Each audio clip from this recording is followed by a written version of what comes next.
అన్న మీ పేరు? నా పేరు రవి అన్న. ఏం చేస్తుంటారన్న? Auto driver. ఏ ఏరియా అన్న మీది? మాది బాలనగర్ అన్న.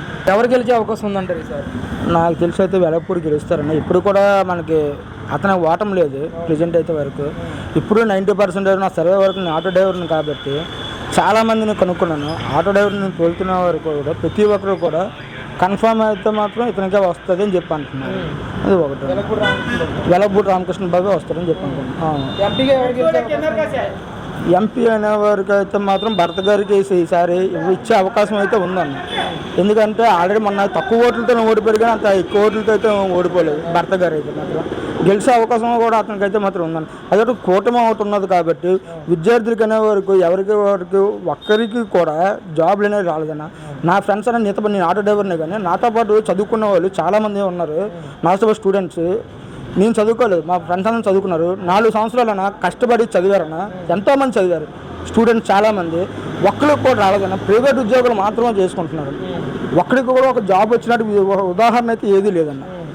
ఏ వరకు నేను నాకు తెలిసిన ఉపయోగం వరకు నిజాయితీ వరకు నా ఫ్రెండ్స్ని చూపించమంటే మొత్తం ఫేస్బుక్ వరకు ఏదైనా చూపించాను. ఏ ఒక్కరికి కూడా కనీసం వరకు ఒక జాబ్ క్యాలెండర్ ఇప్పటి వరకు మాకు తీయలేదన్న.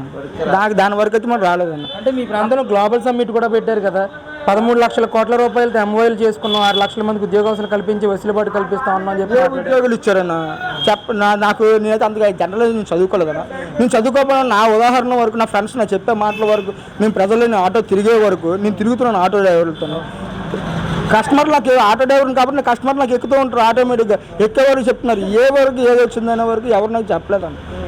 ఓకే, నేనైతే వైసీపీకి అయితే ఓటేసానన్న. మాకు ఇక్కడ కార్పొరేటర్ ఉన్నారన్న, చాలా గుడ్ విల్ మెంబర్స్ అన్న.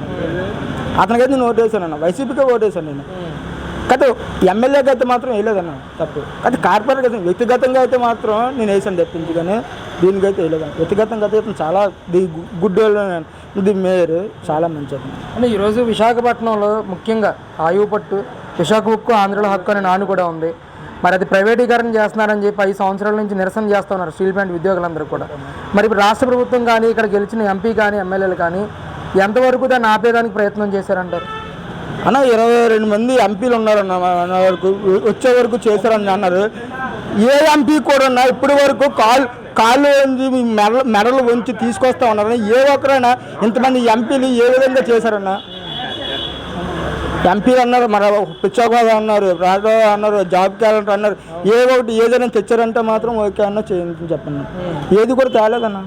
ఓకే, ఏం తెచ్చారంటే నువ్వు చెప్పానంటే ఓకే బస్.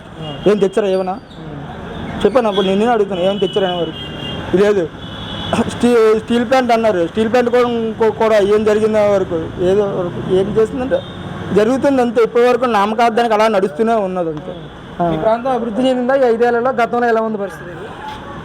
అభివృద్ధి అంటే ఏం చేస్తారన్న? ఈ మధ్యకాలంలో రోడ్లు వేశారన్న. ఓవరాల్ ఎలా ఉంటుందంటారు ఈసారి పోటీ? ఎన్డీఏ కూటమితో టఫ్ వస్తుంది అన్న. ప్రజెంట్ అయితే మాత్రం ఇతను ఎంఈబీ టఫ్ ఇస్తాడు.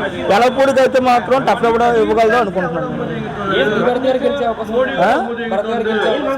చెప్పలేము.